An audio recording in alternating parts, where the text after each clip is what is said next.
start, and we're just going. Oh my gosh, I still have my hat on. Back of my room's dirty. Whatever. We'll live. Alright. Welcome to the Ilderon Tales. This is partial group D. And we are going to pick up right from where we left off before. So we are missing one party member, and I removed another party member. Yeah, if I recruit somebody else to this group or not will likely happen in another week, so watch the Discord. And yeah, reasons, cool. Anyways, when we last left this group off, it was their first session of the second part of the campaign. Arter was left in ruins, and the party had been summoned by the court mage Jami Orison to help protect workers as the party began, or as the mages of Zenith Rise, the castle, began excavating a very interesting metal that they found below the keep, and or below the castle Zenith Rise. As this was happening, Jami demonstrated the, or rather showed the metal to everybody who had came out to see it. Well, actually, step back from that. Ariana sent her one of her personal knights, a man by the name of Oro Asian, to protect. Or rather to watch over the party, since they had lost a member. They had lost a member in the fight against the Herif, and additionally, Alo had went to Somia, or not Alo, Thalin had went to Somia, and their numbers were severely diminished. Oro joined the party, and with Oro, a strange commoner that everybody saw came over and introduced herself as Oro's sister, Octavia. And she is in the capital visiting him, so as long as as long as Oro's with the party, she is with the party too. While out in the courtyard of Zenith Rise, Jami demonstrated the metal to everybody, showing it off, and it was a very strange piece of metal, causing several people to drop it as they touched it. He was unaware of what it is or what it was, but said that it could potentially be used as a weapon against the Ghost Storm, and that they wanted to excavate more of it. Johan offered to allow experimentation on it to take place inside the Kalkin office, and before that happened, he had to clear with Kytrina, allowing a member of the Silver Sigil to experiment on magical items inside the office. In doing so, the party went back to the office and saw that Kytrina had left town. She went to Somar Villa, as her and Makana seem to have gotten into another fight. Makana is running the Kalkin office inside of Arter until Kytrina returns, and Kytrina is running the Kalkin office in Somar Villa.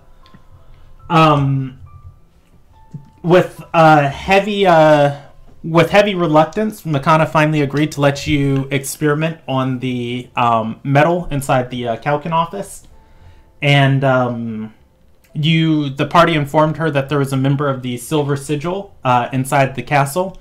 She still does not trust the organization, but has given Johan the flexibility to, or the approval to approach the situation and to handle it with his discretion. There we go. That's probably the proper terms for it.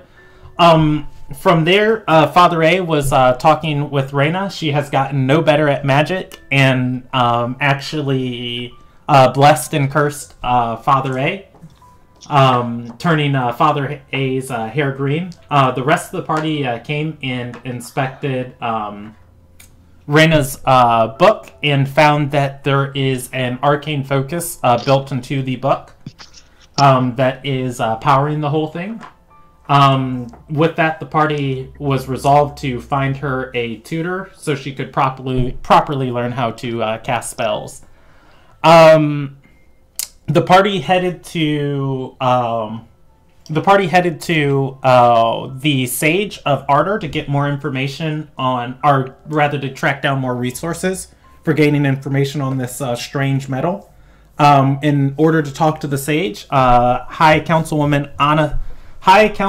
Sage Anna Estelle had been added to the High Council, and the party had to go to Southpel, the Nakart Keep in the south of town, to speak with the High Council members, as that is where Ariana has currently been holding court while Zenith Rise is being repaired.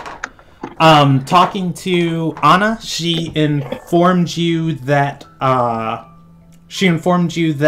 the metal that you're likely working with is not going to be of much assistance in closing the portal, and that she theorizes it's something called cold metal, or cold iron, which is extremely dangerous to magical creatures, especially fae, celestials, fiends, and undead.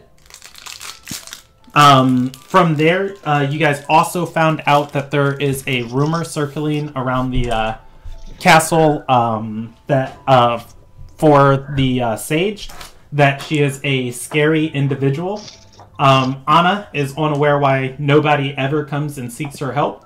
Specifically, Jami did not ask for her assistance in this matter, and the party also declined her assistance to get help and aid from Draylin Madison. And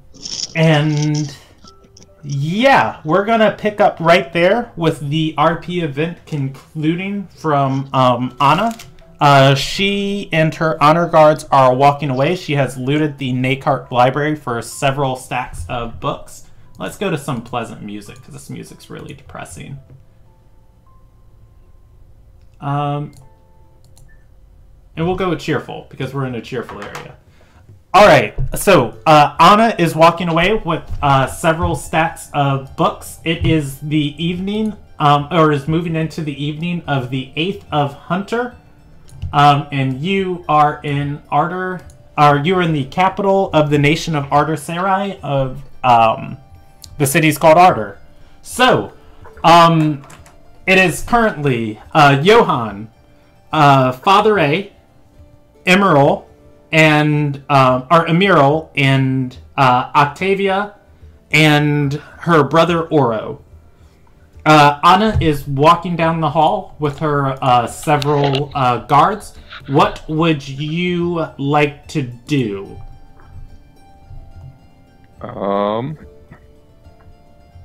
We are going to take Reyna. We don't have Reyna. I thought we had Reyna.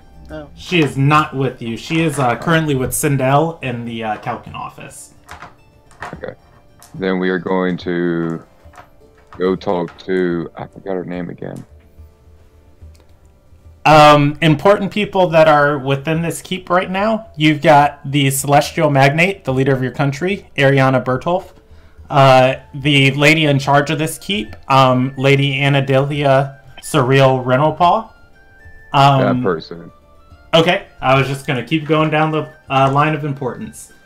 All right. Go talk to her about getting can I do a history check? I forgot why we're here. Yes, you can. We were killing two birds with one stone. Yeah, go ahead and roll me that history check. I believe the party was either going to ask Anna, or not Anna, Anadelia to stop being so rude, or ask Anadelia if she had contacts for mages. I rolled 15. Okay, and you're rolling on the name Anadelia Surreal? Yeah. Alright. On a 15, you're gonna know this woman is a prominent member of Ardorian politics. She serves on several different small councils. ranging from mostly dealing with the League of State and the security of the nation. She is in charge of one of the largest 5 noble houses in Ardor, and she recently combined her household with another prominent family's heir. And that would have been, like gossip circling around the country. And also she was added onto the, she was appointed to a member of the High Council, which is the leader of the country's personal advisors. And she was put on the High Council from the Chantry of Harmony, which is the religion devoted to the Earth God. Okay. You get that on a 15, which hits the hard level. Okay. And is she well liked, or do people hate her? It's mixed. So she is really well respected, and she was well liked. On a 15, you'd also be aware there was a trial several months ago, or actually 2 months ago, where a general possibly betrayed Ardor, and almost like caused the defenses of the outer territories to completely fall. Everybody was in unity in sentencing this general to death. Anadelia abstained, and that is where her political favor has kind of started to decline. There are some prominent politicians that don't like her from how she chose to not vote on that issue. Okay. All Brooks' fault. I would say that's not entirely true, but it is mostly true.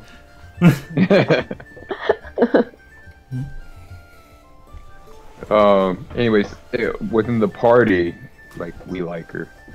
Yeah. Oh, okay. For the most part, she's well liked.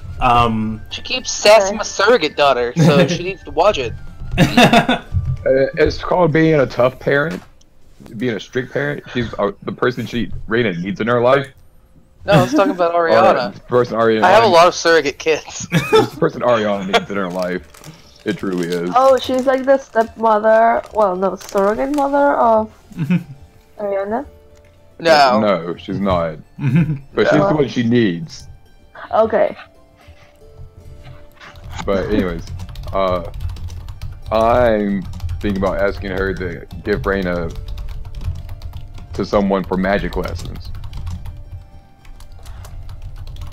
Because I believe she is the most connected person in this building.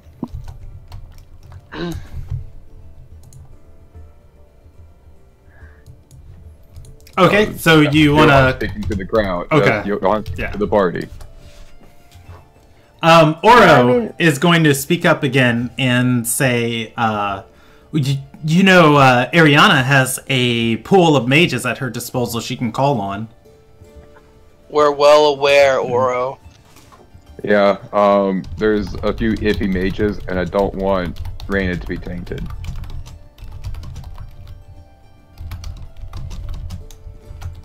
So I think it's best to stay out of the mage court for her training. And he's gonna nod along to that and just say, "Look, I don't know the girl. I was just making a suggestion." It's appreciated. So, no objections. Let's go find Ariana. And Delia. Excuse me, and Delia. Alright, so, let me roll this. You are going to begin looking for Anadelia across the keep. And the High Council meeting would be over, well over for today. You're going to be able to find her just sitting in a hallway, talking to presumably people Johan doesn't understand. As you are approaching, and actually I need to roll one more die to see evens, odds, no. Alright, and cool. Alright, so as you are approaching her, she's going to be standing with a group of 3 other people. One person behind her, a woman in front of her, and another guy that you don't recognize. And she's going to say, if we really want to increase our effectiveness in the region, we're going to need to coordinate our troop movements. We should do that through the Surreal and Nakart forces, as we're the largest contributors right now to our defense. The man is going to bow and say, yes, High Councilwoman. And she's going to see Johan approaching and Father A approaching. And is going to look to the rest of the group that she's talking to and says, if you'd excuse me for a second, and step forward and approach the party. She has a large smile on her face, and it is very weird to see Anadelia, please. I was gonna say, I'm very disconcerted right now. Like, I think an angel just lost her wings. And let me pull up a picture for Octavia. But go ahead. So, I'm taking everything's going well since all the drama that has happened. She is going to nod and say yes. With the magnate's waning health, as of recently, she's entrusted us, the High Council, with a little bit more power on her behalf. It's the one smart thing the child's done since she's been in charge of the country. Octavia is going to know Anadelia doesn't look too much older than Ariana. Like, she may have 5 or so years on her. What's her relationship to her? Like, nothing? Nothing. Yeah, Octavia does not know Anadelia. Like, this is a, I think you told me you live in the, God, I don't know what country the Dutch lands are. Netherlands? Yeah. So, I think you guys have a prime minister. Anadelia would be, like, the prime minister's, like, advisor. And Octavia would just be, like, some farmer's daughter, you know? Of, like, that's the level of, like, yeah, people you're talking to right now. Okay. Okay. So, she doesn't trust her. Mm-hmm. Well, I believe that she will grow into her role. She has made other, well and important decisions so far. But we have another matter that we would like to have settled, if it's not too much trouble for you. And Anadelia is going to nod and say, "Of course." Oro is going to hold up a hand to Johan, stepping forward and say, "Excuse me, did you say waning health?" That interested me as well.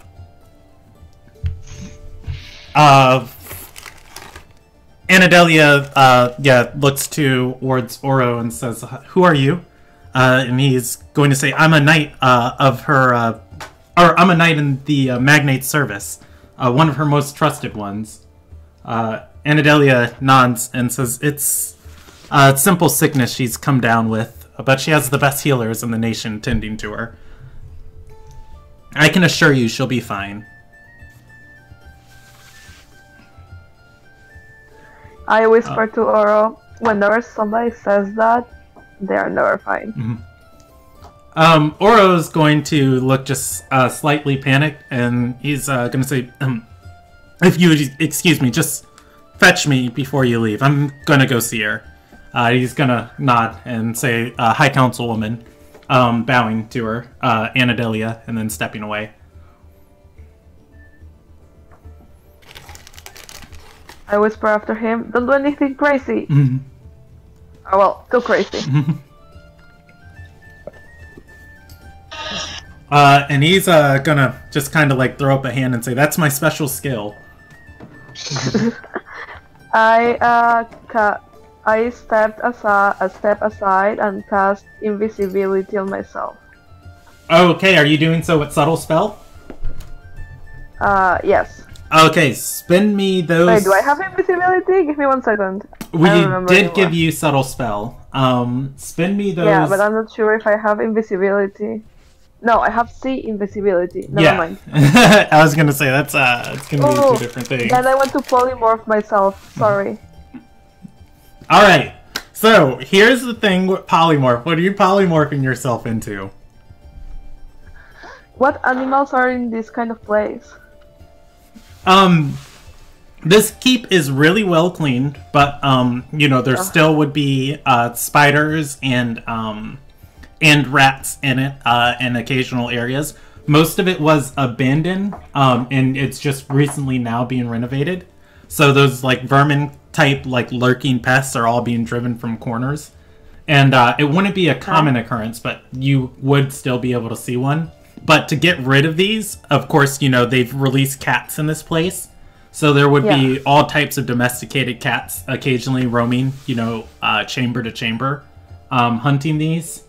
There's an aviary for messenger birds, of course, flying through the top parts of the keep. And a stable outside with horses and different livestock for butchering. Horses aren't being butchered. I think into a cat. All right. So, But like I step aside, like not in front of them. Okay, roll me a stealth check. And what do you want to do as a cat? Because here is the wonderful thing about polymorph in 5th edition. You take on the mental statistics of the creature that you polymorph into. But cats are smart, right? For the most part. And that's what I was going to say. It's going to really depend on what you want to do. I mean, I think that Octavia will be more interested in making sure her brother is not an idiot than figuring out what this lady wants. What they want to find out with her. Okay, go ahead and roll me a stealth check. Okay. 13. Alright, so Octavia is going to definitely... and I feel like that doesn't beat Johan's passive perception. Isn't his a 14? Okay. So, well, mine is. Okay, so Father A. So yeah, Father A is going to notice 15. Octavia step off, like, as you guys are in conversation, like, after Oro departs. And, you know, she steps down a hallway and, like, you know, you just look back, like, where's she going? I know that hallway doesn't lead any place. That area hasn't been. And then, you know, out comes a cat. I'm going to give this to you, B. Okay? So for Octavia, for Cat Octavia, roll me a flat D20. This is going to be a meant by to you on how well do you remember what you want to do as you are now a cat. So just type slash R space 1D20. Slash R space 1D20. You have a intelligence modifier of 0. Well, that's good. Oh, yeah, that's really good. So you have an intelligence modifier right now in cat form of 3, so it is -4, and then you have a wisdom modifier of +1. So you're not really gonna be interpreting what you're doing, but like as you step out the hallway, you know, like your little cat brain's gonna remember, oh wait, I like that guy, and just kind of like skitter-catter down the skitter-catter down the hallway after him. Okay. All right, and we'll come back to Octavia. The rest of the party, Anadelia has told Oro that he is, or rather that Ariana is experiencing light sickness.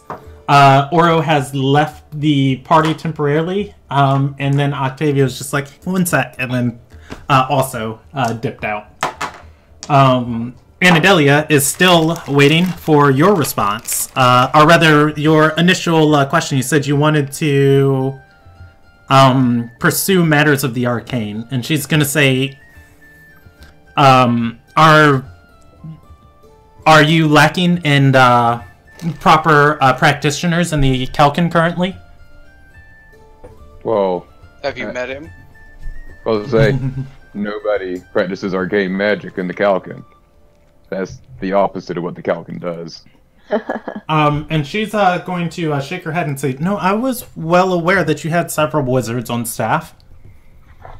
What happened to Barty? What did happen to Barty? Like, what's our in-universe explanation for his disappearance? He stopped showing up one day." Barty's probably dead.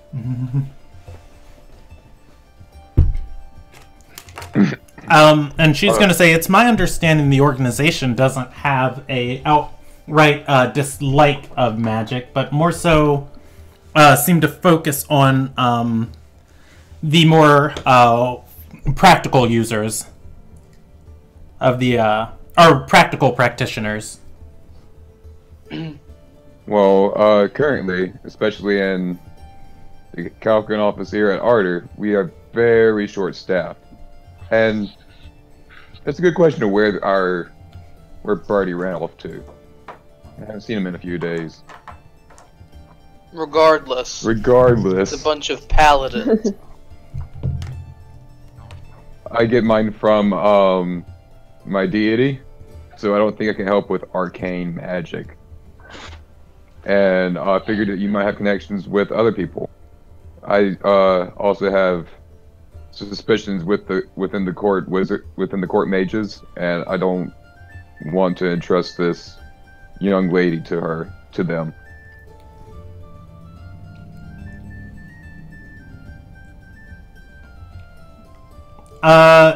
Anadelia is going to nod and say, I have several connections within the chantries. You can enter her into a student inside it, whichever one you'd like.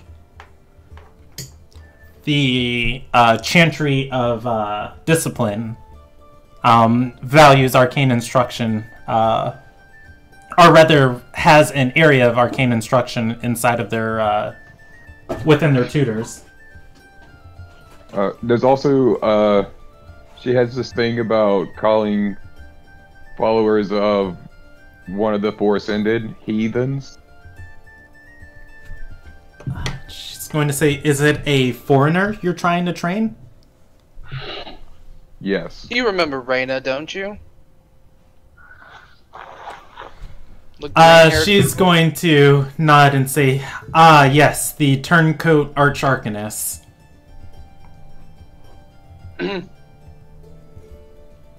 Her. That's what we need magic lessons for.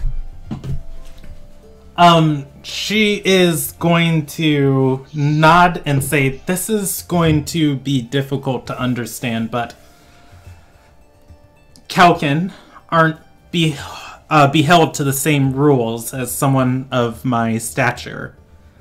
While you don't have to care about your appearance, I must be very conscious of the image that I give off. I can't lend my political weight to help you train a turncoat further into the arcane arts." I wasn't looking for a political weight. I was like, do you know? I was just wondering if, like, maybe you had a friend who may be retired from the courts now, who has the ability to teach someone how to control their arcane magic. I just want it noted. I rolled my eyes. Alright, so I am going to sit here for a second and think through all of Anadelia's contacts, because I just thought of like 4, and I'm like, ooh, that's not appropriate for a child. Oh, that's not appropriate for a child. Oh, that's definitely not appropriate for a child. I know you probably know a lot of people it's not appropriate for a child. For Yeah. her brother-in-law, not appropriate for a child. Yeah, you see, What about her wife? Anadelia is a spy master. She deals with everything in the gray area of information. Do you want Rachia to train her on magic? Does Johan suggest that? I mean, yeah. They both follow a completely different religion, and Rachia seems to be pretty good with her magic. Do you know that? You don't know that. Haven't we had her use her magic before? Rachia I does only know believe- magic, so how's Johan bring that up? Well, what about your wife? And Anadelia's gonna take a moment and say, well, she's,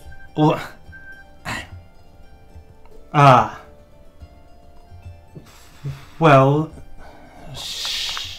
she could potentially be interested. I wouldn't be against the concept. I didn't know that Miss Rachia was well versed in the arcane arts. And she's gonna shake her head and say she's not. She's been tutored before from instructors that her father has hired, and she has some innate magical abilities.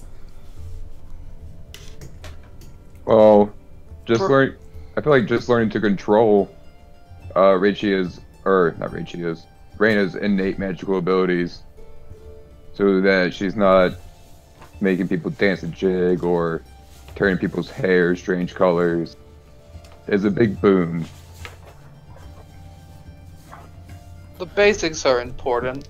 Anadelia is going to nod and say, we, in our relationship, have currently danced around the subject of children, and her picking up a student touches awfully close to that, closer to that than... Is this her wife?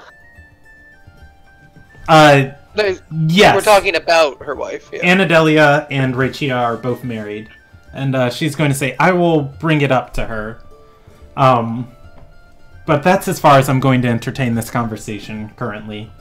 Where's Rachia, where is Arch-Arcanist, where is Arch-Arcanist, Angaori currently being, held? I noticed she withdrew from the, keep several days ago. Given your political position, is that information you want?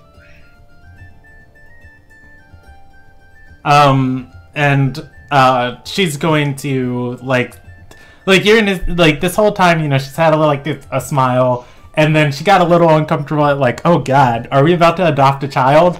Like, I don't know if I'm ready for that. And then, you know, her demeanor returned, and now you're just gonna see it like fade, and she's gonna say, you should know better than anyone that it's nigh impossible to keep information from me. It's just how easy do you want to make my job? My point was more my point was not so much to keep it from you, but if it's something you wanted, given that she's a turncoat arcanist. Ignorance can be bliss. Anadelia's gonna nod and say, yes, but I've met the girl before. She's pleasant enough. We're keeping her in the Calkin house. She nods and says, if we do decide in favor of it, I'll send a entourage to retrieve her.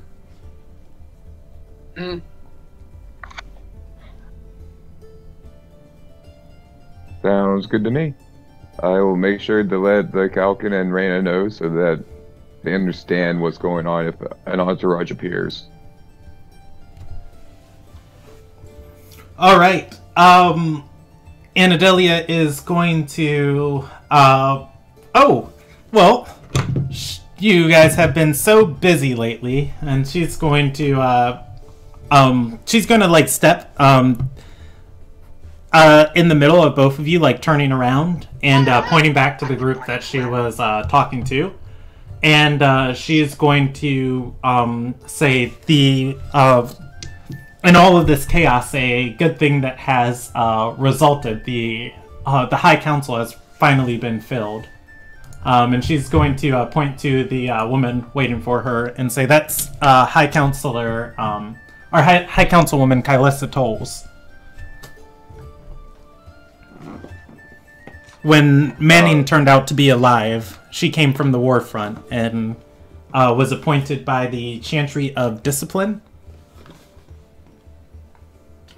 Johan's going to do a fist to chest salute.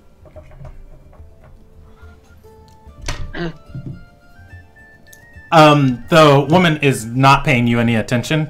She's talking to the yeah. Are we being introduced or being like? No, yeah, like. So you guys have a very like clandestine, informal relationship with Ariana or Anadelia. Like she considers you guys on her inside circle. You know, you guys have plotted together. So she's like kind of like stepped near you. She's whispering and she's talking in like a low voice. And you know, she's like looking very casual, but just kind of like lightly pointing towards her. Oh, okay. I thought she was introducing us. Yeah, she's giving you the 411, so you're not surprised. Gotcha. Yeah. I'll salute. You'll still salute. Anadelia's... I don't. Oh, okay, I was gonna say, she's gonna be like, put your hand down! I thought we were being introduced. Yeah. Okay, she's giving us the 411. Okay. Yeah, and, she is, going to say, she fought on the front lines against Ilona guy when they invaded. Fought Eldrick Berkholf's men sword to sword.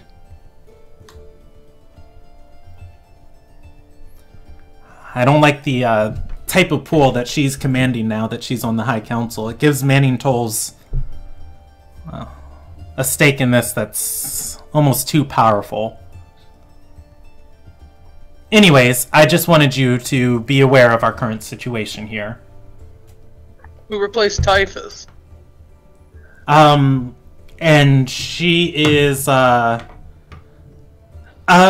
she's, like, when you say who replaced Typhus, and she's gonna say, "Hey, cleric that I'm, well familiar with, a sage from a, small mountain town, a man by the name of Tristan, Philanth." It happened! Oh, Adventure Dad. I, in character, don't know who the hell you're talking about, because I don't think we were introduced, despite fighting next to each other, but... I mean, maybe in the downtime. Yeah, Anadelia is going to say, "I'm not worried about Tristan. I've come to know him well. We've even lived together for some time." And she's going to point to Kylissa again and say, "But that one is a wild card." Out of character, Tristan's totally fucking evil. We should be weary. We should be very weary of him. I'm sure you can handle it. You always seem to. Just call on us if you need our help for anything. And she is going to nod and you know, give like a very cordial, because you guys are, well, I mean, you're of equal station, but she's technically a little higher rank than you. There's no political power that comes with being in the High Council, but you know, it's a very respected position. And you know, she's just going to nod to each of you, as you are technically nobility. And Would you like my nice status back? Oh no, you're not. She's gonna nod to Father A, who's the only noble, and then look towards Johan and say, then why am I hanging out with you? You commoner. Yeah, you are stripped of your title. I Was thought it he not got it back reinstated saving her after the life. whole boat shenanigans? You know what? I'll roll you a percentage die. It has not currently been reinstated. That is something you can discuss with your magnate. Gotcha. It hasn't. It's never officially been stated that you're back as one of her knights, but she still has been sending you letters and sending you out to do stuff as if you were. You can assume the only thing that's missing is the actual decree. Gotcha. I'm functioning as a knight and not getting paid for it, essentially. Exactly. All right. Freebies. Anadelia is going to step away from the party, saying, if we choose to instruct your student, you need not worry about her. Good luck on your tasks in front of you.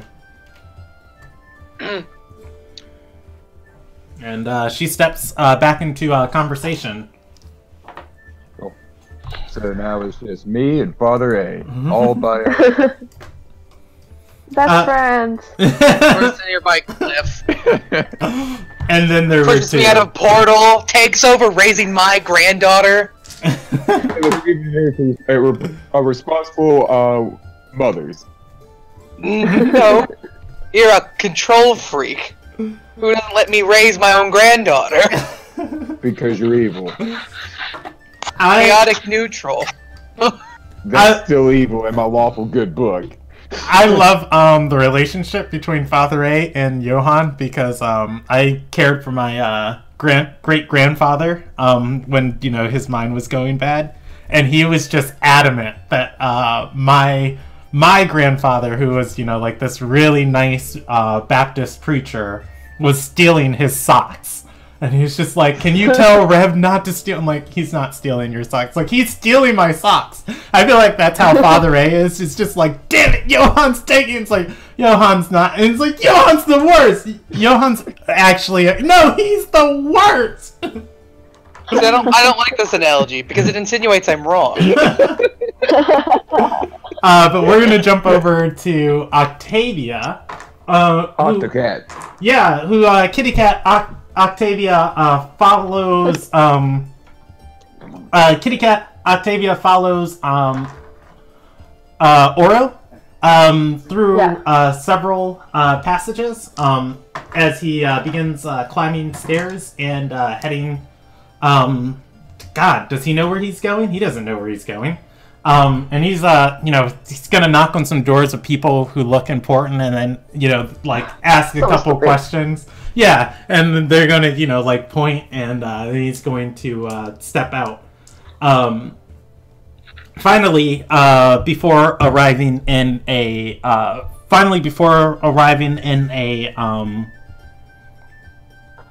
well, would this be a personal room? Here we go. We'll just roll a percentage die. That's the thing I love. I didn't set parameters for it.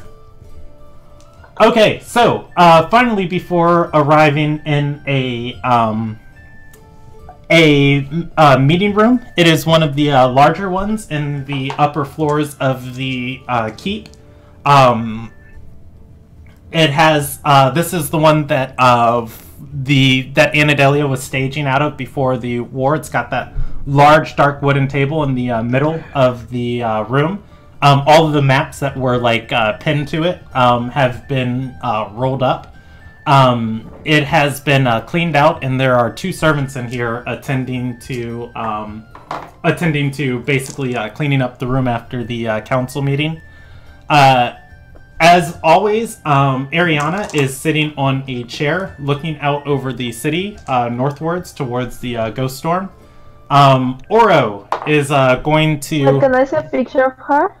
Oh, yes, you can. Where is she? She Celestial Magnate Ariana Bertol. Okay. Alright. And, did I have... Oh, hey, cool. I forgot I gave her a, ability called Charismatic Rage. That's great. She can rage. I love it. I was just like, what is that? Okay, that's cool. Anyways, Ariana is sitting on what looks to be a chair that was brought in here for her, looking northwards. Stepping into the room. Oro is going to, like, as soon as he sees her, you know, he's been, like, frantically pacing through these hallways, like, stepping, and he's going to exhale and say, Ariana! She is going to look towards the doorway where he has stepped in, and she's going to see the other servants in the room and say, if you would excuse us. The servants each bow and say, yes, my magnate. Oro is going to, like, step beside her chair and wait until the servants have left. Does Octavia want to do anything, or does she still just kind of want to lurk in here? I want to lurk in there. Okay, so you are at a 3 intelligence. So you actually need 4 intelligence to understand languages. So what's going on here? Like, they're talking, and your brain kind of knows these words, but it's just kind of like, if you want to discern what's going on, you're gonna have to roll an intelligence check. Otherwise, you're just like kitty cat sitting on the floor, like tilting your head and like, Okay, I'm going to try. All right, go ahead and roll me an intelligence check. I'm gonna say, you know, you're gonna pick up things regardless of the check. But if you beat a 12, you're actually gonna be able to take in enough of this conversation that when you shapeshift back, you'll understand it retroactively, if that makes sense. Okay. Of like Kitty Cat Octavia's just like, what's a sword mean? And then, you know, later, you know, yeah, later when you de-shapeshift, you'll be like, oh. So go ahead and roll me that check. Yeah. Okay. 13. Yes. just barely getting there. All right. Wait, doesn't she have a -4 to that? Oh yeah, yeah. Currently, as way to ruin the fun, Jordan. Currently, as a kitty cat, you do have -4, so you're at 9. You're only going to pick up bits and pieces of this. All right, so I just have to decide how I want to do this. So, I'm gonna roll a percentage die, and then I'm gonna just roll 2 charisma checks. There we go. So, first thing you are going to see is Kitty Cat Octavia. The first thing Oro tries to do is embrace her, and she is going to stand up and step away. She's going to point towards the door, and he's going to nod, and then like retort with something that seems very empathetic. The stance that she takes seems very thoughtful as she's now standing, and she folds her arms, but she doesn't really fold her arms. She kind of wraps them around herself. And he says something else, and she shakes her head. And then he says something else, and then she is going to place up a hand and just and he's, you know, gonna nod, and then she's going to point to the door again, and then he's going to bow, and then begin stepping out of the door. Okay. Is there anything else I understand from what's happening? So, Kitty Cat, not while you're a cat. Okay. Is there anything else interesting in the room? Oh man, as a cat, yes, there was Every food. fucking thing. There was food brought in here. There were iced drinks brought in here. Which, I You should mean, knock it over. yeah, I don't know. Do cats have keen perception? Yeah, Cats have they keen smell. smell. You smell iced milk in here, definitely. There is food that was brought in here, of course. I mean, the magnate looks warm. She's got, you know, of course, her. She's got her royal robes on and a lavish dress underneath that. Like, it'd be great just to like walk up against her and brush yourself against those robes. They look attractive. The colors also look attractive. The Cats are colorblind. cats are colorblind? I feel like you're lying to me. Sure, they are. Why you ruin the fun? And the sun has already the sun is setting. So and it's setting on the other side of the keep, so there'd be no like rays of light or anything to chase in here. But yeah, that's everything that looks interesting to you just off your passive perception. I want to go close to her, like rub against her robe, and also like if I smell something wrong, like about her, if like her smell is wrong or she's not sick or anything. Okay, go ahead and roll me a perception check, and this is going to break your stealth modifier, or your stealth check. Okay, persuasion, right? Perception. Perception. Oh no. As a cat, 9. so as a cat, you have +3 or +2 to that roll, in addition to what you've Okay. rolled. So that is actually going to be a 11, and then you have advantage on checks that rely on smell because you have keen smell as a cat. So roll me it one more time, Okay. and we're going to take the higher of the two rolls. All right, wow, so yeah, it's going to be an 11. She smells incredibly pleasant. Like probably of some sort of like floral aroma, and it's possibly smoke that you smell on the robes too. Anyways, as you brush against her leg, you know, that's going to rub off on your body, so, you know, you can carry the smell with you. And she is going to, she's going to notice you as you start, she's going to notice you as you, like, brush against her leg. And she is going to bend down and pick you up and place you on her lap, and then start looking out the window and petting you again, and petting Octavia. Aww. Now, Octavia has an hour before the spell.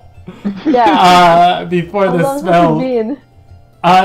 It's only been probably about what, 20 minutes. So Okay. you've got just under 40 minutes to get out of this. Otherwise, she's just gonna hold you here and like just watch the rest of the sunset. Okay, so is she talking? Is she just looking outside the window? Like, Yeah, you know what? Let me roll you a die.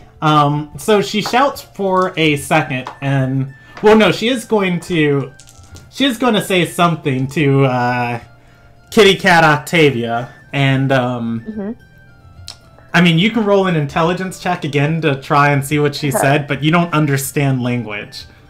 And she says wait. Oh, go ahead. Okay, I'm not stupid this time. Alright, so yeah, she is going to, like, look down at you, like, inhale and exhale, and you're just, like, gonna look up at her with these big cat eyes and tilted face, and then she's, you know, gonna say, "Am I doing the right thing?" Like, that's just how your brain understands it, just like, Okay. But she says, you know, "Am I doing the right thing?" Exhales, and then calls and says, "Servants, continue." And then, you know, the two servants are going to return into the room, and start cleaning up. Wait, wait. As she asks if she's doing the right thing, I like meow, and then like push her hand. Ah, okay. Roll me a persuasion check. You Persuasion or perception? Persuasion. Or you know what? No, give me a flat charisma check. I rolled it. Yeah, we'll go with that. You will have proficiency in it, but you're not going to have that plus 9. I think your proficiency is 4. So that check is going to end up... Wait, charisma? No, my proficiency is 5. Oh, it's 5?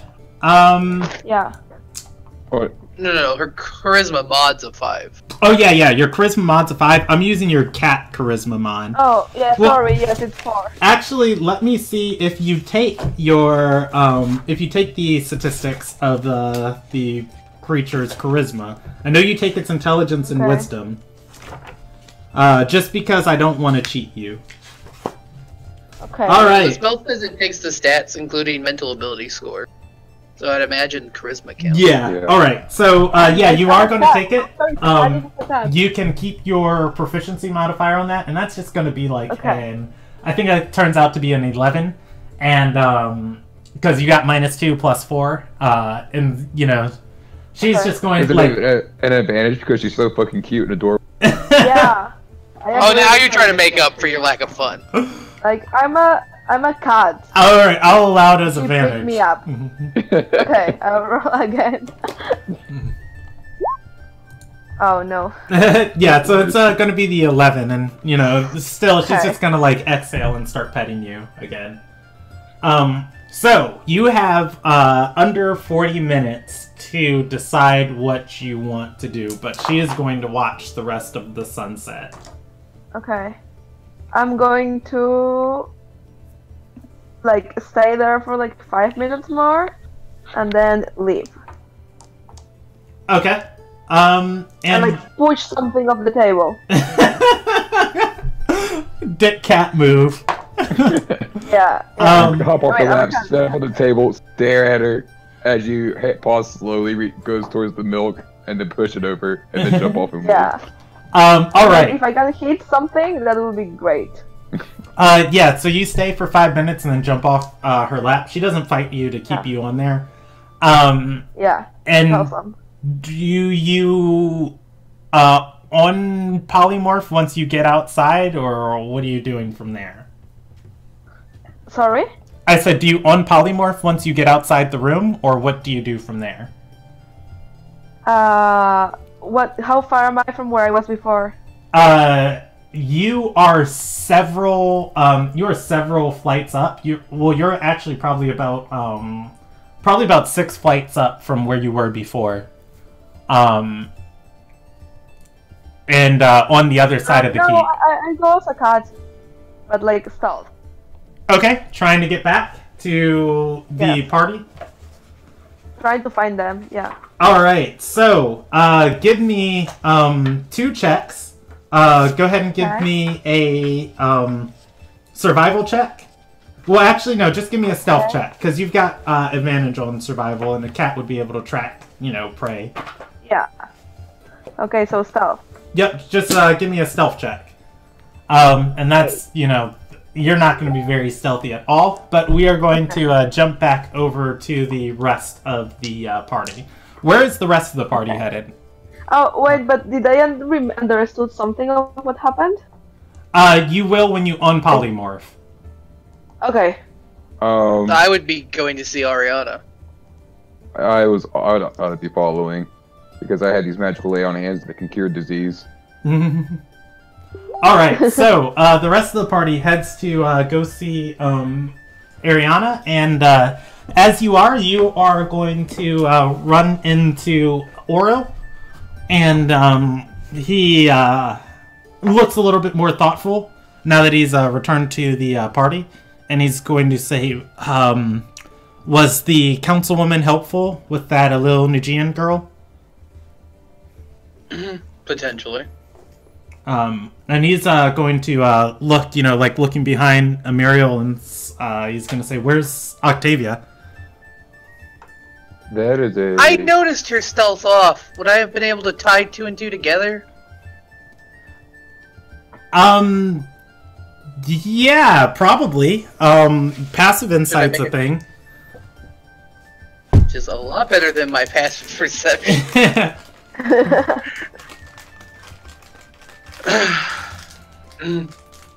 Oh, so I would have been able to tie 2 and 2 together? Yeah. He Assuming. turned into a cat and followed you.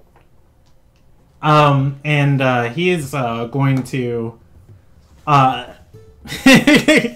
He's gonna turn and look like, you know, through these hallways, and like you can see one cat like down the hallway in the far distance, like behind you guys in the councilwoman's direction. Definitely doesn't look like the cat that Octavia turned into. Oh my god, I hope it's not me and that they interact with it. I mean, I'm assuming Octavia is like probably some type of like orange tabby or something.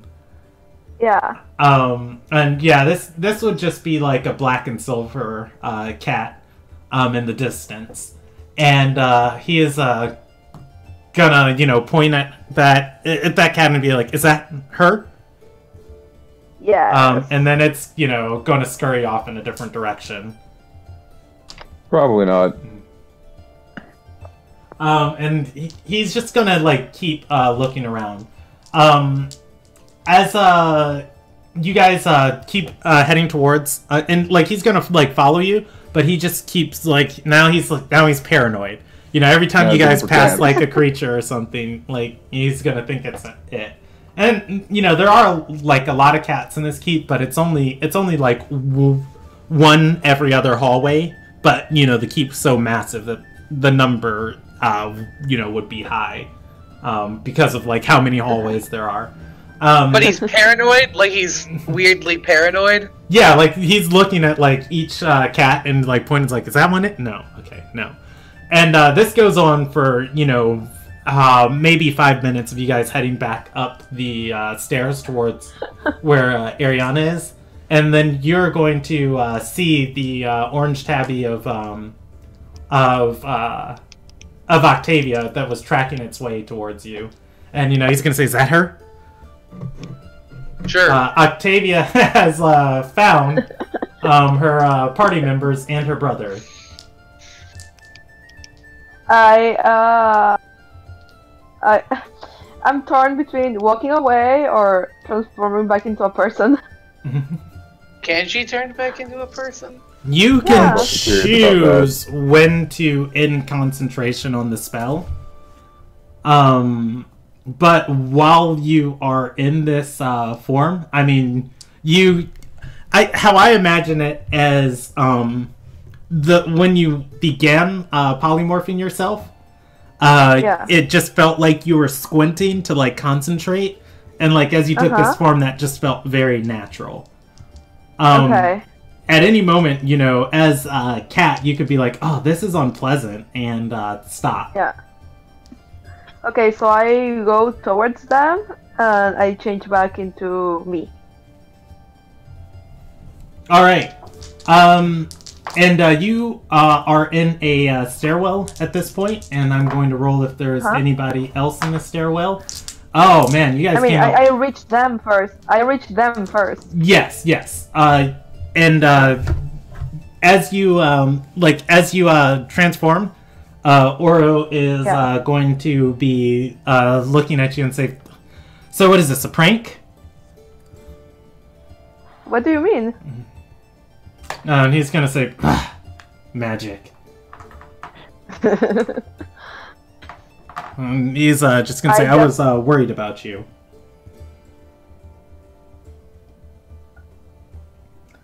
Oh! He said, I was worried about you. Octavia, you're going to, you're gonna start, like, putting together some of the, things, that you heard. And just try and pull, like, a vague, understanding of it.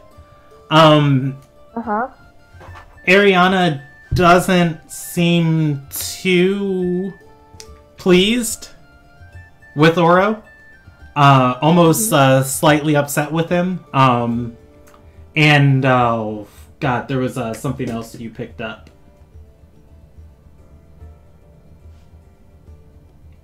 She was mad that he had lost something, and Oh no. and also you're going to pick up that from their discussion, like some of the words you got implied that she wasn't. She either didn't seem sick or was cured. Okay. Is that all I got? Yes, that's all. That's all you got. You had a 9. So, I look at Johanna and Sarah and ask them, so what are we doing? Well, we I was going? gonna, Speaking to my magnate. I was gonna go see if she needed healing because I have the ability to cure diseases. She doesn't really seem sick, but I think we should go see her too. Yeah, Oro is going to say she's fine and just as stubborn as ever. Then but I'm sure she'll want new guests. okay, yeah, and he's gonna say, "Look, I'm not gonna protest. I'm with you guys. Rather you need my sword, or rather you just need me to stand watch."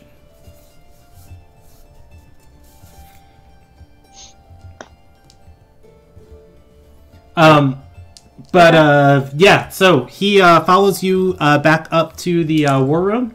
By the time you guys get up there, the sunset is just about over, kicking off the evening full flight, I guess.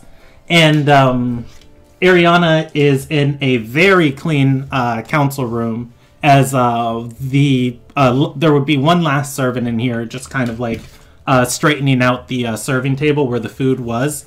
There's no longer any food on it. As you guys step into the doorway,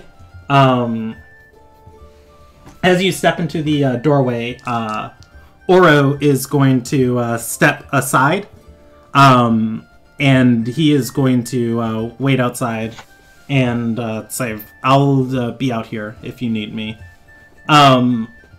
Stepping inside the room, Father A is going to notice on the corner of the room, dozing off in a chair, is Tarum. Who's term? I have a passive perception of 15, Brandon. Just 15? Okay, yeah. Father A is going to notice it too. Johan's going to notice it too. So Oro is one of Ariana's 2 bodyguards that never leave her side. Tarum is the other one. He is the guy who came and took Oro away from your house. He's the guy who tapped Oro to be his squire. Tarum is the knight who trained him, who trained Oro. Okay. he's a pretty cool guy. Yeah, he is dozing off in the corner. This might be the first time you guys have ever seen him sleep.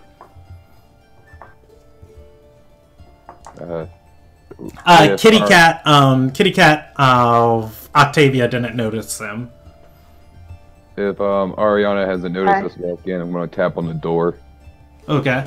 And yeah, you guys wouldn't be making too much, or you wouldn't be like being too stealthy about coming in. And she's, as you step in, she's going to like look at you guys walking, and then she's going to stand up and put on a weak smile and say, "My knights, how did it go earlier today at the castle? Was Jami successful?" The metal we discovered might be of use in combating the undead, but as far as sealing up that portal, that's definitely not going to happen.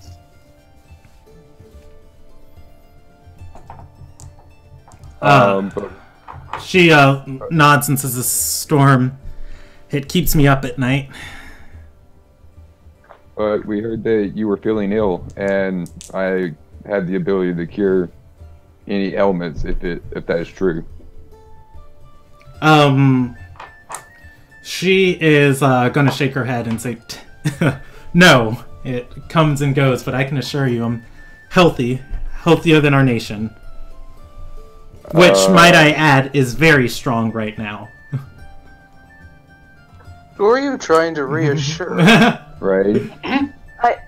Like, Does Octavia cough that? yes. I'm gonna walk up to her and go, let me just see if this doesn't stop it from reoccurring. And I'm gonna try lay on hands, spending 5 to cure disease. Okay. And she's like, as you like put a hand on her arm, you know, she's gonna lay her hand over your hand, and she's gonna say thanks. That already makes me feel a little better. Right. Looking at her, can I tell any significant changes in her health? You can roll me a medicine check. 16. All right. So, you. All right. So yeah, looking at her, you're not going to notice any. You're not going to notice any immediate changes from before to now because you know, you didn't really inspect her too much beforehand, but definitely taking note of her condition now. She is terribly thin. It looks like she has. It looks like she's probably dropped at least 10 pounds in the 2 weeks that you guys have been, like, you know, by her side. The 2 weeks that have passed since how you used to be by her side at like almost every moment. But just now she's been looking fine. She wasn't showing any signs of sickness, and doesn't seem that she's showing any more. She feels a little bit warmer to the touch, though, as you're like, feeling her head and, inspecting like her stance and posture and everything and breathing. Have you been eating and sleeping well?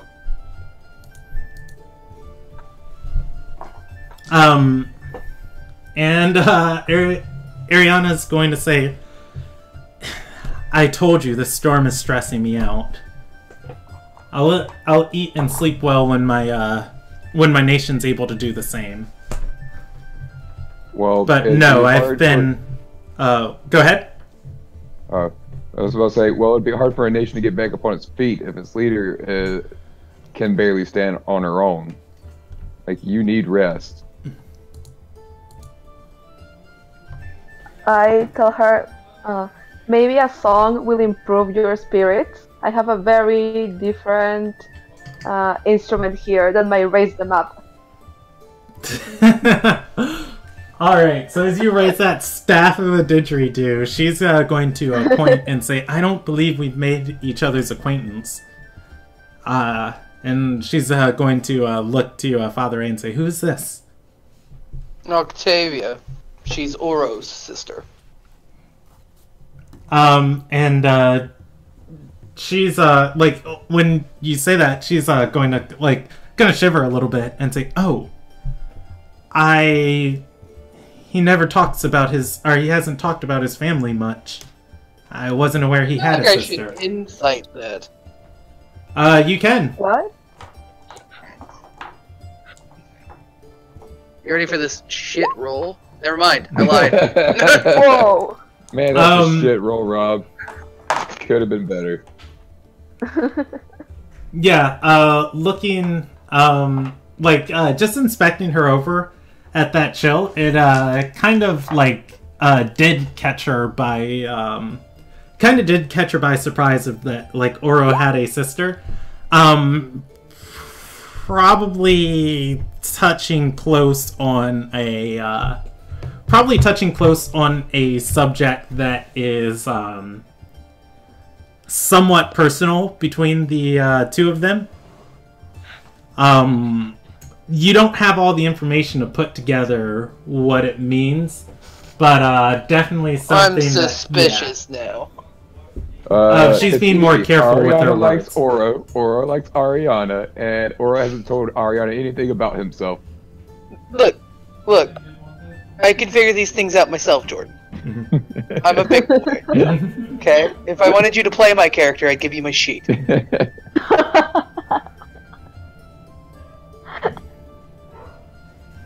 But yeah, you definitely sense she's being more careful with her words. Interesting. Okay, so I don't wait for her to say anything. I twirl around and begin playing the instrument. Alright, roll me a performance check. Okay, and I have the popular by demand thing. I don't know if it applies. That is not going to apply here. Nobody is demanding this didgeridoo. A 14. Okay, so you are going to be able to start like blowing this thing and just make these weird melodic, just kind of like meditative, vibrations, and Ariana is going to just kind of like close her eyes, and she's going to say, "That's not terrible."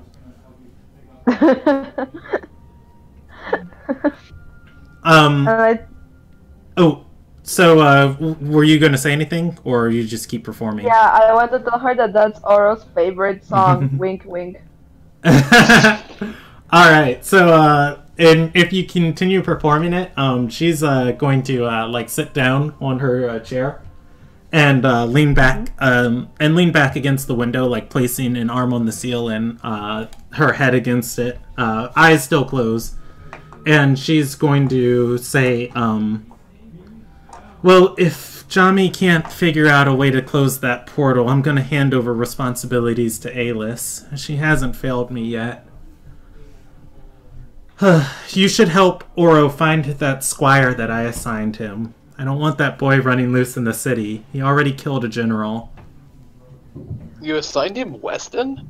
Oro's in charge of somebody? Oh no. And she's going to nod and say, becoming a squire did so well, or becoming a squire for Tarum did so well for Oro. I thought it'd be nice for him to impart knowledge on another.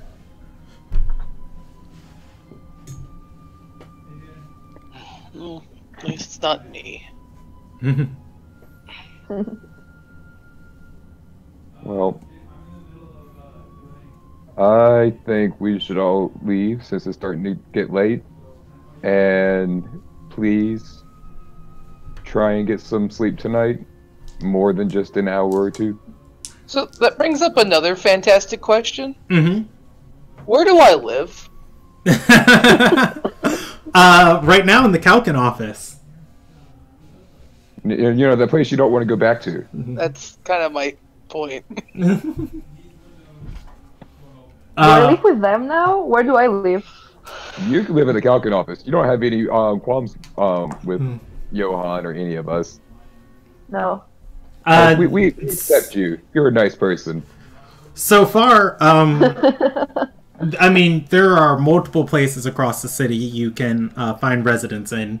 The castle, parts of it are still intact. It is not the most pleasant place it is not the most pleasant place for, you know, royalty to stay, like the High Council members and the Magnate. Just because, you know, there's renovations, people are constantly working, you know, some areas of it are completely blasted apart, and drafts of, you know, icy end of winter winds are, you know, blow through it. But for you guys, like, you could find a room that's, you know, just a little bit cold but still mostly intact, that you can stay at inside the keep. You can ask for a room in South Pell, the castle that you're in now. The Calkin office has a boarding quarters for, you know, agents that come and go, and Calkin members. 8 hours south of you is Somar Villa. Kytrina has a mansion there. There are inns all across the city that are still intact. Although they would mostly... Well, actually, they wouldn't be filled. Nobody wants to be in Ardor at this time. Yeah, so you'd be able to find inns easily. wherever you want to stay. You can sleep on the street if you want to. There's probably some abandoned buildings too from people who've fled town. Squatting rights.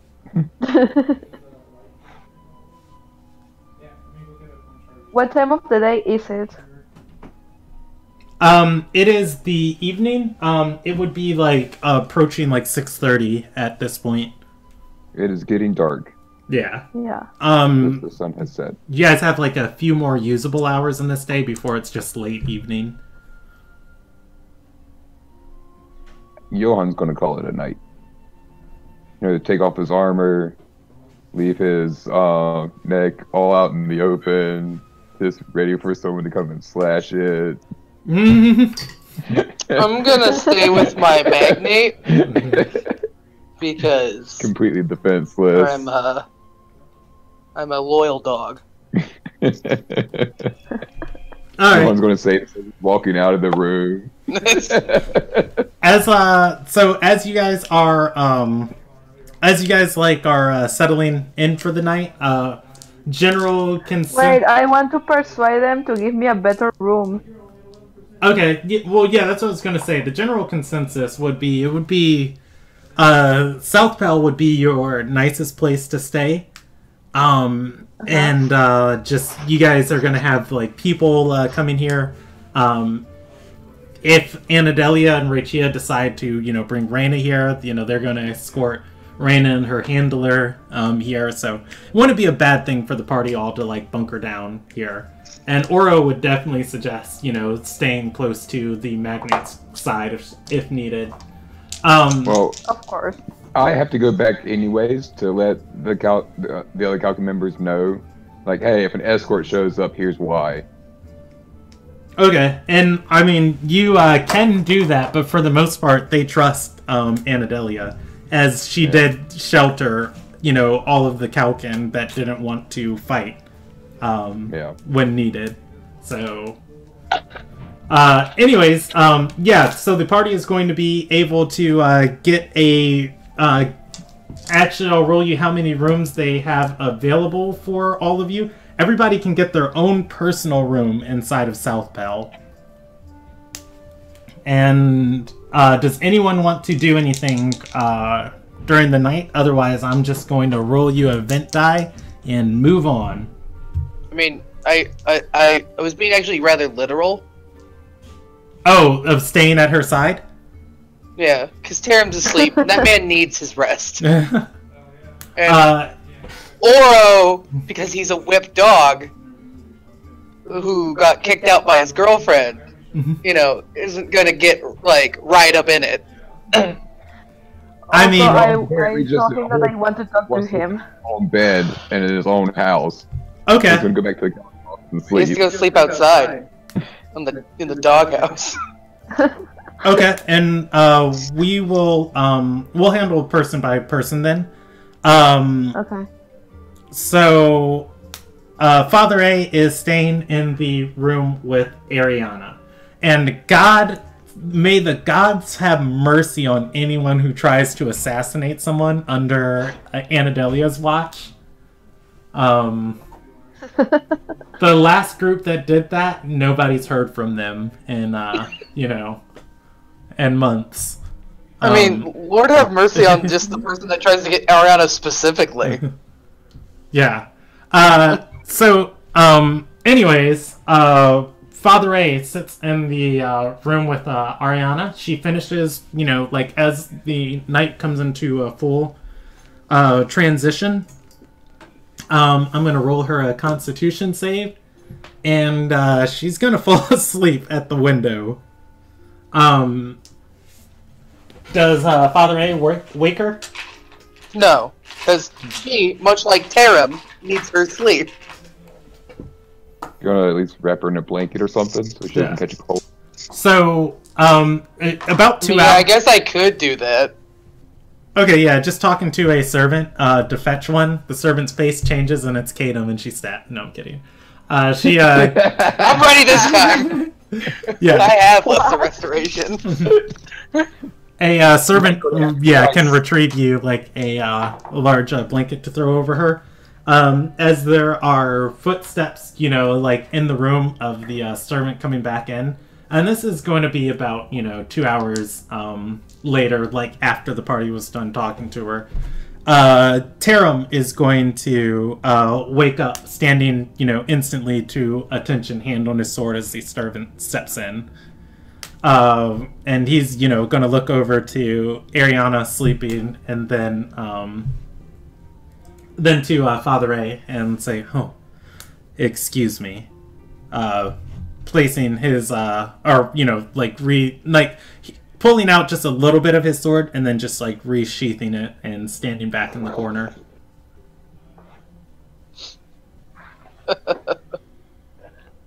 The servant places the blanket on her. Thank you.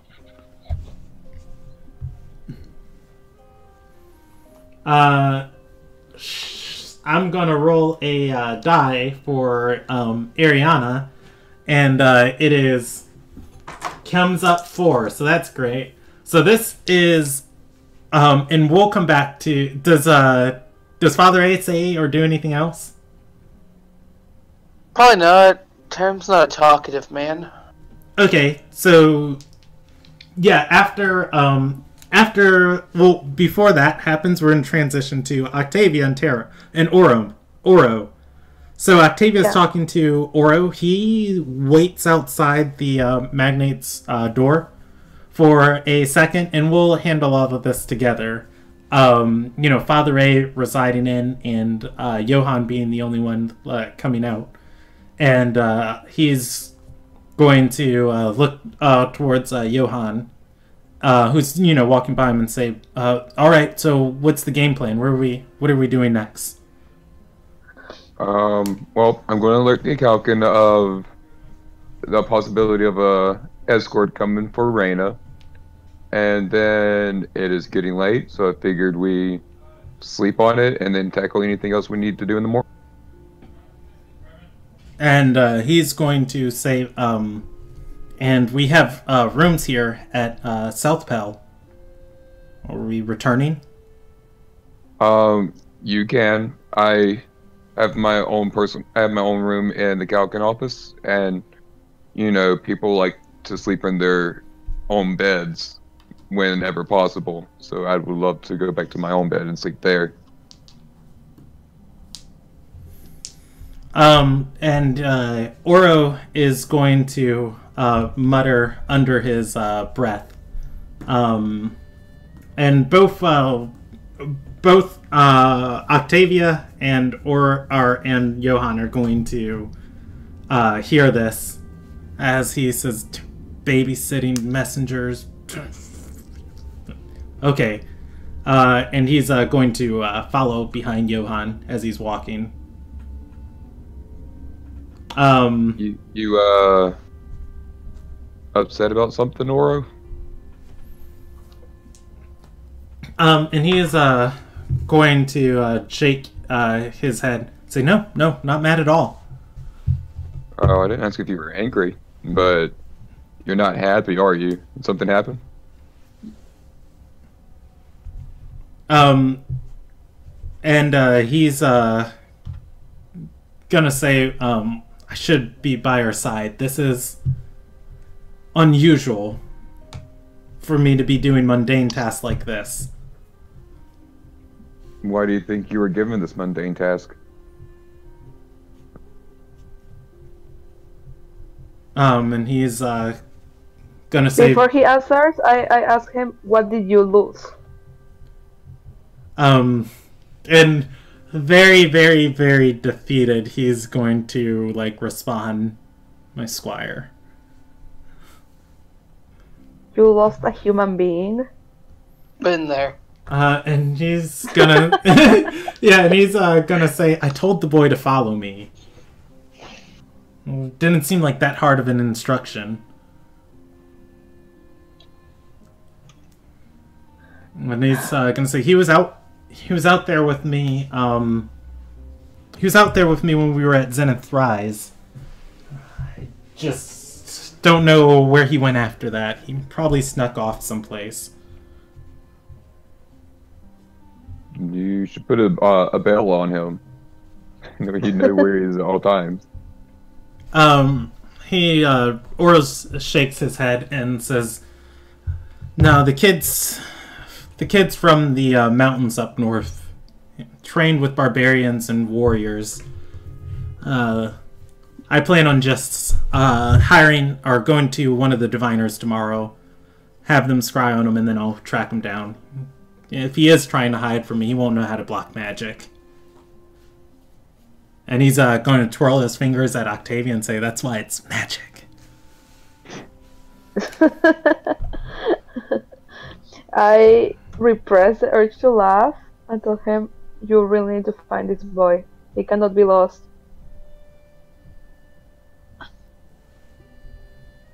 With all this happening right now, he's probably scared out of his mind. Yeah. Or angry. When Oro is going to exhale and say, "Fine, after I drop Johan off at the Kalkin house, I'll go to the diviners tonight." I'll go with you. He's gonna like nod a smile and say, "Thanks, sis." And because he's gonna look at Johan and say, "If I had my druthers, I'd leave you." not to Octavia, to Johan. Wait, if you had a what? Druthers? If I had my options? Oh. Oh. If I had my choice, I would leave you. It's Oh, well, Absolutely understand that sentiment. I would totally not tell Ariana or to me. I'm trying to say this as real as possible. I mean, if you want to go, I will say that you stayed with me all the way back. Want to branch off now? You don't come along. I could, but to be perfectly honest, I am starting to crash in real life. So I'm trying to end my role-playing sessions as soon as possible. That's why I said Johan's going back to the Kalkin office to sleep. Okay. Oh. We'll handle these two events and then we'll call it a night. Because it's what? 9:30 for you guys, right? Yep. Normally we go... and I will ask you, Jordan, to prep for this in the future, because normally we go to 10, and then we try... Oh, I know. Okay. Alright. I know we go to 10, but it's because of my sleep schedule lately. I wake up super early for work, and I go to bed super early, and that's just my internal clock. You don't have to worry about Rob killing you in your sleep. I'll do it. No, I'm kidding. He's my player, Rob. I'll handle it. I was gonna just be like, if I do it, it'll just be like, this is from Brandon. But no, and even on the weekends, so I like he asked me to prep. I wake up at 4 during the week, so on the weekends I wake up at 8, and my body still wants to go to sleep. Okay, well we're gonna continue. So Wait, when he says that he's not going, I say boring. Good, we're all turning on him. It starts with 1. Alright, so Johan's gonna see this like devious smile like come across Oro's face, and he's gonna reach down and put a hand on Johan's shoulder and say, "You're alright by me, dwarf." Thanks. I I try to had go right faith by in you, everybody. Yoro. And he's going to like nod his head towards Octavia, and kind of let that tilt of like, let's go. And he's going to separate from Johan. I follow him. All right, so Emerald has 3 options. Stay with the magnate. That's 1 through... Oh, I can do this on a D4. 1, stay with the magnate. 2, stay with Johan. And 3, follow Octavia and Oro. And I'm going to put 4, go to the Kalkin office. 2, because he was told, to watch what the Kalkin do to that metal. All right, 4. So he is going to the Kalkin office with Johan. So Emerald and Johan go to the Kalkin office. expediting that part of the session. If you inform, Kytrina of what's going on with Reyna, some people might be coming by for her. She's going to learn magic from Rachia, possibly. And Emerald is just going to, inspect that the metal's still there and then find a place in the bunkhouse. All right. So, when Emerald walks away to go inspect the metal, I want to tell Kytrina that I have my suspicions about Emerald, and he should really have someone keep an eye on him. Oh, I'm sorry, I said Kytrina, Makana. Or Makana. Makana's in charge of the guild house now. Yeah. Makana, Emerald's a cool guy. Let's make sure he stays a cool guy. Makana is going to say, you guys just keep your heads on you here at this office. If you can just if you can just ignore the politicians and handle the small jobs, you'll be fine. I'm afraid I won't be with you for much longer. What? Makana is going to say, while you were gone, a job came through, something that needs investigating. I have to get my mind off of... and she's, gonna shake her head and say, just saying her name brings back memories. But I need to work. So I'm gonna go investigate this on my own.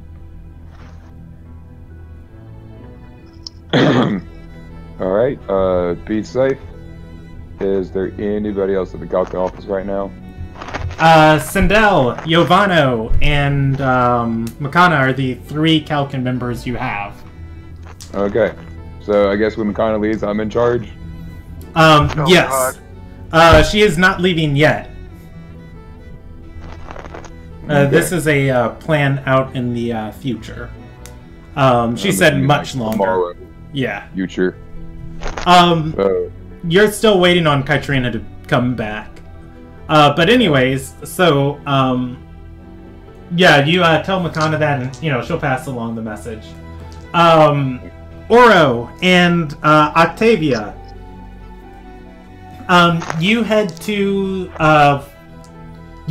the diviner's quarters inside of Zenith's Rise. Did you want to say anything to Oro on the way over there?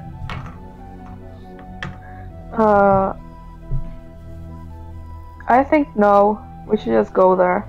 Okay. And let's go to... There we go. We'll go back to this. Oro is going to open the door to the diviner's quarters, and this is one of the few times that it's ever been. Well, actually, you don't know that. He's going to open the door and look towards Octavia and say it's locked, and then he's going to beat on it and say, "Mages, open up! I need your services." There's the sound of footsteps on the other side, and then after a few moments, Alice is going to open the door, and she's going to say, "Not aware of how that happened," and look towards Oro and then Octavia, and say, "The Yasuin siblings, how can I be of assistance this evening? Does her magnate require my services?" Oro is... I say, in a certain way, yes. And she's going to gesture a hand forward and say, "How so?" We need help. What did Oro want to do? Oro's, he's going to say, "We're looking for my squire. I seem to have lost him earlier. I was wondering if you could divine, or if you could scry on him. If you just give me his location, I'll find him.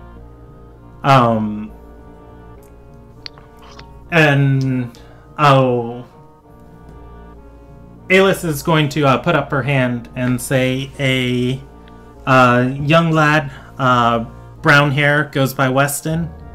Oro nods and she says, come in.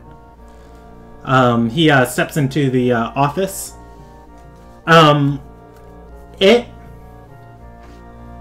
Well, give me 1 second. Got to look at something. Does she leave the room? No, she steps into the office. I'm assuming both of you step in behind her. Yeah, of course. Okay, so the way the mages' quarters are set up would be like a diplomat's embassy. There is a large lobby where they all can, either meet with people, conduct their various magical rituals. But in the back of this lobby, there are 4 offices that are connected to this lobby, presumably where each one of the diviners resides. Alice is going to step into her office, or step into her private quarters, open the door, and gesture for Oro. He's going to step forward. She stays at the door with a hand on it. Inside it's dark, but the torchlight from the lobby is going to, outline a figure lying on her bed. And she's going to say, I caught him sneaking around the castle earlier. I put him to work, and he got tired and fell asleep a few hours ago.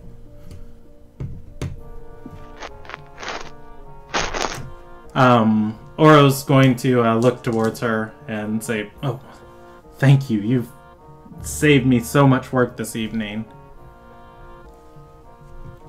And she's going to shake her head and say, no, just... really, don't mention it. With the way events ebb and flow, I'm sure you'll come to help me out sooner or later. Oro... Oh, go ahead. Wait, the boy is sleeping, right? Yes, he is sleeping on the bed. I quietly ask Oro, how long ago did you lose him? He's gonna say, when he was with me this morning when I met up with you, or when I met up with you in the Knights, but I'm not sure when he slipped away from my side. Alice adds on and says, I found him this morning. I don't think he spent more than a few hours with you. What was he doing when you found him?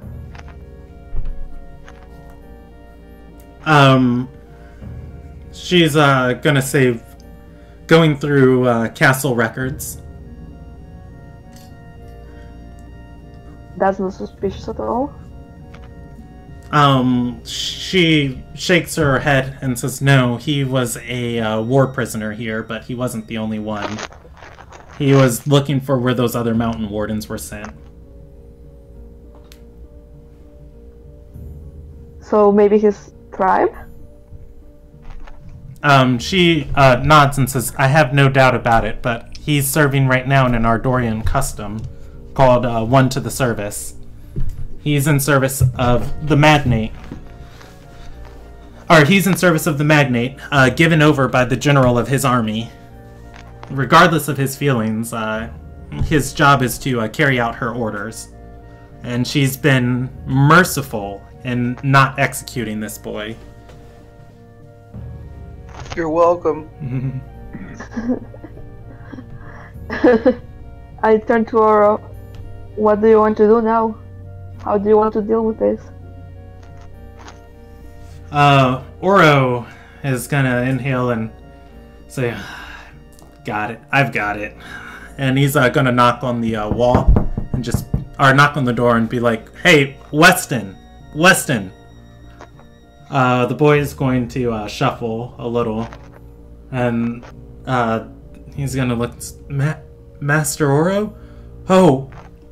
And he's gonna like have this moment of shock, and Oro's gonna like hold up a hand and say, hey, you're not in trouble. I don't care if you break the rules or not, but come on, man, I'm on your side.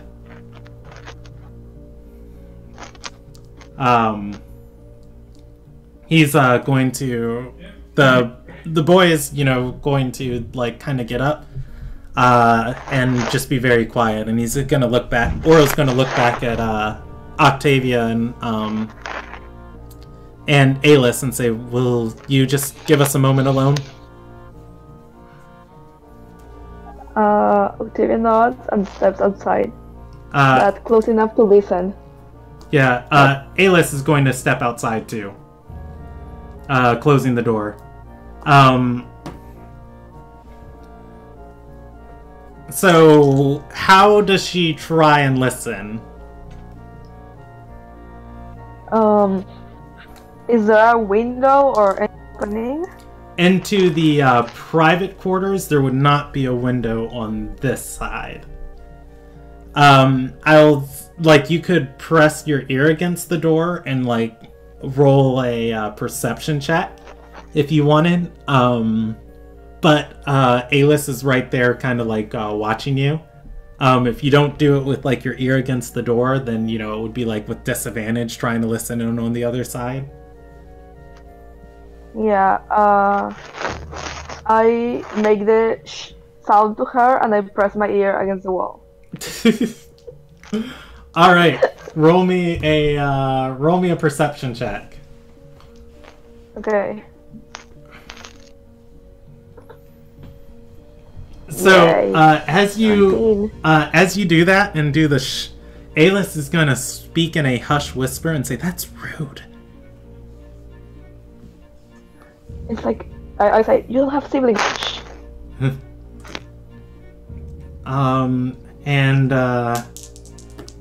she's gonna kind of just look off into the distance and lean against the wall and say, "Dad never had, or rather, I never had siblings." Just kind of pouting a little bit.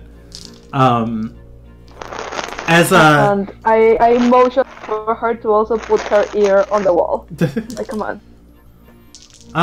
And she's gonna look side to side and then do it. Yes. Oro on the other side of the wall, or rather, what you're gonna hear from the other side of the wall. You're gonna hear our Weston say, "I was charged to those keepers. It's my fault. The things got as bad as they did. If I wouldn't have been so rash and killed that general, they wouldn't have got thrown in the dungeon." And then Keeper Elson, he's dead because of me. Oro's gonna say, "Look, kid, you can't blame all of that on you. Sometimes we just get dealt a bad hand. But when we're playing Three Dragon Ante, you just gotta take what you did. You gotta take the hand you have and try and make the best out of it. I know you want to find those wardens, and I'll help you out with that, but you got to understand, you're my charge, too. If you go around and get somebody killed, or you yourself get killed, how does that make me look?" And he's going to say, "So, you only care about me for your station?" He's going to say, "No, I don't..." Look, you need to understand that I am going to be your sword trainer, and I don't want to be stricter than you than I have to be, but if I have to set rules and regulations, I'm gonna say, if you're gonna sneak off, tell me first. At least. You're gonna hear on the other side, okay. And he's gonna say, "Now, look, I'll ask the magnate about your keeper buddies. They're probably going to rot in Storm's Nest for quite a while. Negotiations are proceeding with the North, but barely. And he's going to say, if you want to change things like this, you don't... Look, we're swordsmen. We let the politicians do the talking. Our swords do the intimidating, but this isn't the type of thing that you or I have the skills to handle. And the kid's going to say, so what do we do? And Oro's going to say, we just listen, and we trust that we're on the right side, and that the people that we've given our service to are capable of making the right decisions for all of us. And he's going to say, sounds like a pretty shitty gamble. And you're going to hear Oro laugh and say, yeah, it is. Come on, let's go back to South Pell. At least the magnate will be happy that we're back together again. You're gonna hear footsteps on the other side of the door, and I push Alice out of the door and like run. And like act natural. Roll me a performance check on that of just like, hey. 25. Good lord. Alright, so you're like, the door's gonna swing open, and like, you know, you go over to the table that's in the middle of the room here and start like flipping through a book of like, you're really invested in some magical lore or something. Alice, on the other hand, is just like on the other side of the door, like running a finger through her hair, just like twirling a strand on it. Oro's going to look side to side at both of you and say, Alice, thank you again. I owe you for grabbing him. And she says, no, don't mention it. He's still got several more dungeon cells to sweep out for me. And Weston is going to nod and say, yes, Lady Flaytreb, thank you. And I will pay off the rest of my service eventually. Honoro's going to gesture to Octavia and say, you ready? Yes. Alright. And Alice is, as you guys step out, she's going to walk to the door, and as you step into the hallway, you hear it close, and then you hear... Wait, before she closes it, I make a face at her. Okay, what type of face do you make? Like a funny face. Like taunting her, or... No, like, we just shared okay, like, yeah, moment. like we just did. Okay. Yeah, and so you're gonna make that face, you know, she's gonna like stop a moment cracking the door, and she's gonna like shake her head, like with a smile of like laughing a little bit, and then close the door. You're going to hear the turning of locks, and then, Oro's gonna say, come on, let's all get to South Pell and turn in for the evening. I tell him, don't you think it's weird? Do I think what's weird? She said she didn't know how the door got locked, but she just locked it herself. He's going to look back and say... And he's going to shrug and say, I don't question things. That's dumb. Okay. And he's going to say, if every knight questioned every order he was given, nothing would ever get done in this country. Yeah, I get it. He doesn't have imagination. Well, he's going to say, look, she told me to get the dumb kid. I got... and he's going to look to Weston and say, sorry. She told me to get my squire, and I got my squire. Okay. Whatever you want. Like, she raises her hands up in like a okay way and starts walking. But she doesn't agree. Sure. Yeah. And he's gonna just like kind of run a hand through his red hair and just be like, okay, one day down. And start walking behind Octavia. How do you guys feel about ending there for the night? That works for me. Yeah, I guess. Okay. All right, and we will pick up on the 9th of Hunter.